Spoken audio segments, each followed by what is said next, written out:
ખેડા જિલ્લાના નડિયાદ શહેરમાં બિલ્ડરની દાદાગીરીનો મામલો સામે આવ્યો છે। કોલેજ રોડ પર આવેલા સિદ્ધવંદન કોમ્પ્લેક્સના રહીશો અને દુકાનદારો બિલ્ડર અતુલ પટેલથી હેરાન થયાના આક્ષેપ કરી રહ્યા છે। બેઝમેન્ટ પાર્કિંગ બંધ કરી ભાડે આપવું, મંજૂરી વિના બાંધકામ કરવું અને પાર્કિંગ સુવિધા અટકાવવાના આરોપ ઉઠ્યા છે। રહીશોનો કહેવા મુજબ કલેક્ટરના હુકમ બાદ પણ કોઈ કાર્યવાહી કરવામાં આવી નથી। આ સમગ્ર મામલે નડિયાદ મહાનગરપાલિકા અને કલેક્ટરને રજૂઆત કરવામાં આવી હોવા છતાં નિરાકરણ ન આવતા હવે રહીશો ગાંધી માર્ગે આંદોલનની ચીમકી ઉચ્ચારી રહ્યા છે। રાજેશભાઈ અમીન છે। 3rd ફ્લોર પર મારો ફ્લેટ છે અને આજથી 3 મહિના પહેલા ઉપર છોકરાઓને ભાડે આપેલું છે।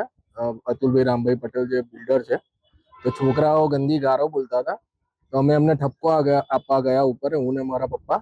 તેમણે મારા પર જીવલેણ હુમલો કર્યો હતો, જેથી લઈને અમે અરજી બી કરી હતી, પોલીસમાં ફરિયાદ નોંધાયેલી છે। એનું પણ સમાધાન કશું આવ્યું નથી ને કોઈ એક્શન લેવામાં આવ્યું નથી। એના લીધે શું બિલ્ડર દ્વારા પજવણી કરવામાં આવે છે? પજવણીમાં એ છે કે જે છોકરાઓને ઉપર ભાડે આપે છે, જેના લીધે લિફ્ટમાં ઘણું બધું નુકસાન કરે છે। લિફ્ટમાં દર મહિને એટલું બધું અંદર નુકસાન થાય છે, જેના લીધે તકલીફ બહુ પડે છે, લિફ્ટ બંધ થઈ જાય છે।